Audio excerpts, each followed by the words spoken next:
Hi. Thank you for taking the time to watch Rolling and Sports Podcast starting Aaron Young. I'm Aaron, of course, and for now, I'm just doing this solo podcast that will go over sports topics and my thoughts on them. I'll get guests on soon.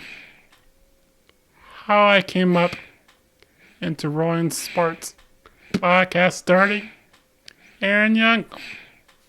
My buddies Fable and Foster, who put together an open mic show here in downtown Grand Rapids, Michigan at Stella's lounge known as the Drunken Retort. It's mostly a poetry open mic spots, but they open it up to music and stand-up comedy. I started doing stand-up comedy for the first time there, and did my stand-up there for 7 years until COVID shut things down like everything else. Foster and Fibble came up with a nickname for me as a joke, which I thought was funny and it stuck with me. Since I really don't stand up to the microphone, I roll up to the microphone. So they would say, how about some roll up comedy for you? So I thought I'd roll it into my sports podcast because roll up comedy fits so well. Roll into sports podcast follows the same lines of something I never did before, like stand-up comedy. Also, I went to Central Michigan University, Fire Up Chips, where I started broadcasting and graduated with a bachelor's degree of applied arts in 2007. For just about half a year, I did a little bit of producing, editing job for a little cable access channel in Mount Pleasant, known as Mac 3 TV, for a show run by people with disabilities about living with disabilities. Then name of my college buddy Brian, who has CP. We called it more than just a face. I was born in Niles, Michigan, with Duchenne's muscular dystrophy in 1978. Other than that, I haven't done much for my broadcasting degree, and I believe doing a sports test gives me a chance about talking sports, which I saw after so many years ago. My thinking of starting a podcast in my early 40s with Duchenne muscular dystrophy in a wheelchair and on an event is going to be a challenge to stand out. However, I'm up for a challenge and I respond well when the odds are stacked up against me. My love of sports started when I was 9 years old. I was in elementary school while doing my art projects. I would put my favorite sports star's name and number on them. This led me to be my teacher's favorite, and also helped that Ellen Baruta was in her early 20s. She volunteered at Muscular Dystrophy Association Asian Summer Camp in Grand Rapids, which I would have gone to if I didn't follow my aunt, where she volunteered at the Muscular Dystrophy Camp in the Lansing location. I was at a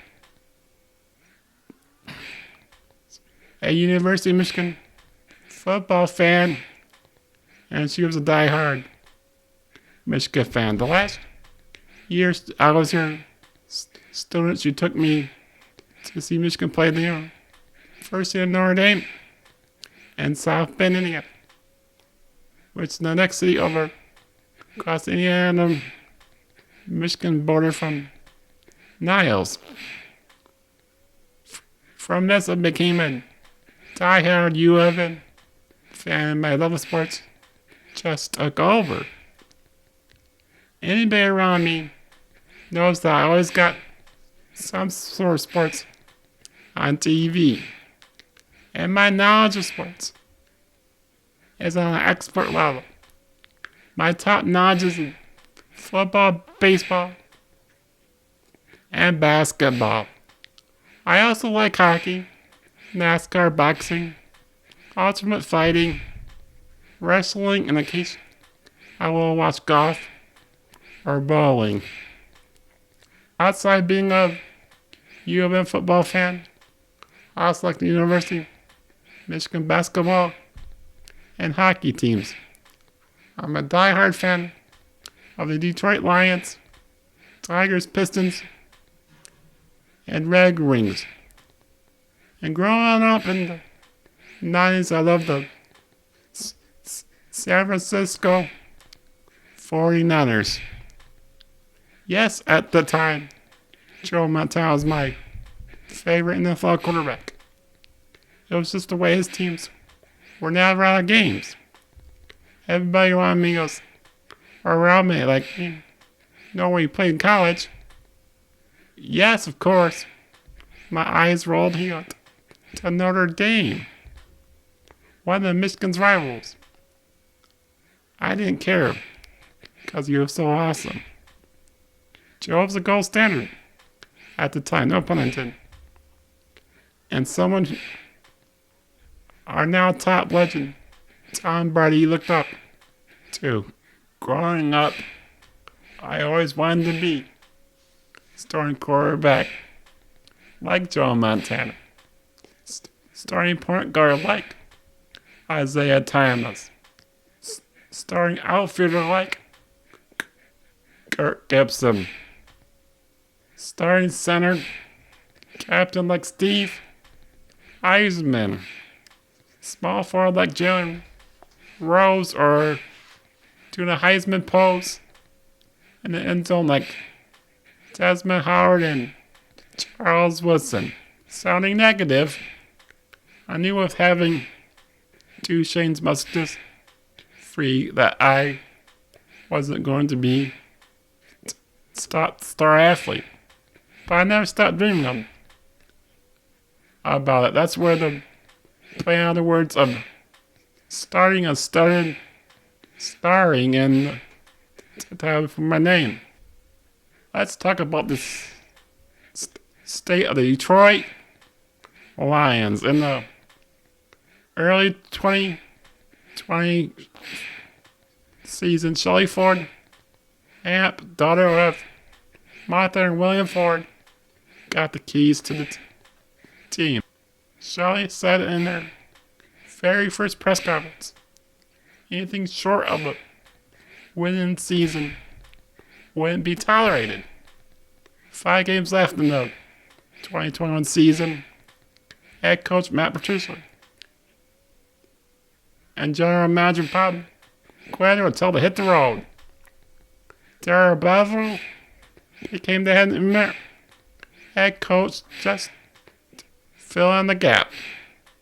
The Lions started their offseason as teams were getting eliminated from the playoffs. They hired Chris Spielman away from Fox Broadcasting booth as special assistant to President Ron Wood. Also, along with Barry Sanders, Spielman was hard to be part of the Lions. Hiring committee for the new general manager. The committee came up with former scouting director of the Los Angeles Rams, Brad Holmes, President Rod Wood, and owner Shelley Ford, Amp, hires him as the general manager. Brad played his part and drafted Jared Goff to being the Rams' starting quarterback. He was hired in 2013 as college scouting director. He was key in getting in the acquisitions of Aaron Donald, Todd Gurley, and Cooper Kupp. From 2003 to 2012, Holmes' front office position for the Rams, including scouting director, area scout, national combined scout, and scouting assistant. Once Holmes took over as general manager, he got right on hiring a new head coach. A week later, the Drew Brees' New Orleans Saints were knocked out of the playoffs by Tom Brady. Buccaneers. The Lions hired a former assistant head coach, tight end coach of the Saints, Dan Campbell, as their new head coach. In his first press conference, he was very appreciative for the opportunity to learn from Sean Payton, the New Orleans head coach. He made some WWE reference by saying, once the team gets knocked down, we're gonna play off their kneecaps. Most experts around sports media outlets thought he was weird for saying that, but I thought that expressed the new Detroit Lions team's not going to be delayed down for any opponent. He also expressed he thought Matthew Stafford is a heck of a quarterback, but wasn't sure of his future in Detroit. Dan was an assistant head coach for the Miami Dolphins from 2010 to 2015. Towards of the 2015 season, he served as interim head coach and tight end coach. Campbell played for Texas A&M University. He was also drafted by the New York Football Giants in the third round of the 1999 NFL Draft, and subsequently played for the Cowboys, Detroit Lions, and the New Orleans Saints. As a player, Campbell made the Super Bowl with the Giants in 2000 at tight end. He also played the part of the 2008 Detroit Lions,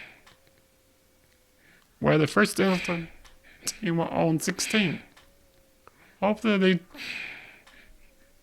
Lions get Dan's success as the year of the Giants as a tight end, not the latter of being the 2008 Lions.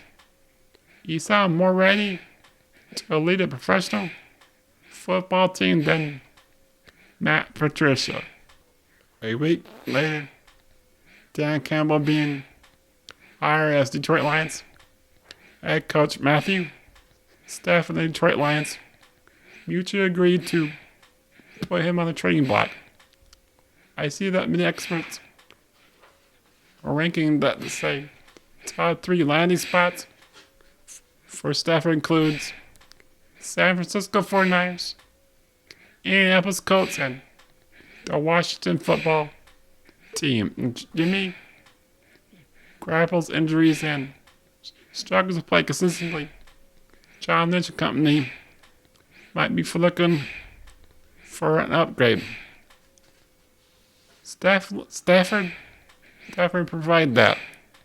The Lions most likely get the 49ers number 12th pick and a couple other picks in 2001 and 2022. Trade Stafford to the Colts would just benefit him by putting him with an offense with weapons and a strong defense. The Lions wouldn't pick up much as far as draft picks. Washington's been in the need for franchise quarterback for many years. They just hired a former Lions GM, Martin Mayhew, who also played part of drafting staff for the Lions. Washington appears to have draft capital necessary to pull off a trade with the Lions. They have 8 draft picks, including number 19 overall selection and 2 third-rounders. Most likely the Lions will get 19th pick and one of those third-rounders. Whichever franchise has necessary means to get up draft picks for Stafford, they will be getting an elite quarterback, and it might be difficult for the Detroit Lions to replace his caliber of player. A quick look at his stat line. You can see he was number 1 all draft pick in 2009. Has 45,000 passing yards, 280 touchdown, at 89.9 overall quarterback rating, and 3 playoff games, 31 comebacks, and 38 winning drives. Fastest to reach 40,000 as 5,000 passing season, 4,000 yards seasons, and a 45,000 passing yards and less than 150 interceptions. Only Aaron Rodgers has this last stat. While Brad Holmes has been working on dealing with the ongoings of training the Lions as it stands best quarterback ever, it reminds me of their trade for another sports trade in Detroit, just across the street at Comerica Park. Yes, I'm talking about JV. Or heck, even for that matter, Max Scherzer. Just like the Tigers and the other Detroit teams rebuild mode. Yuck. Dan Hearing. Dan Campbell was building his head coaching staff full of former players. Mark Brunell to be quarterback coach. Aaron Glenn as defensive coordinator. Deuce Staley as running backs coach. And recently fired Los Angeles Chargers head coach Anthony and to be offense coordinator. It having Anthony Lynn and the Lions in the yucky rebuild mode picks up the possibility that Tyrod Taylor will be the veteran quarterback to start some games or even season to mentor a young quarterback. Taylor was drafted by the Baltimore Ravens in 2011 from Virginia Tech. Started for the Buffalo Bills for 3 seasons, 2015 through 2017. His most protected season was under when he was offense coordinator in Buffalo in 2016. Tyra backed up Baker Mayfield in Cleveland for the 2018 season. Then once again played full in as a Charger. He punctured the line by getting pain medicine that was injected wrong. Rookie quarterback Justin Herbert started that game when injury occurred and finished the rest of the season as the starter. Some mock drafts show that Justin Fields from Ohio State slipping into the Lions' 7th pick.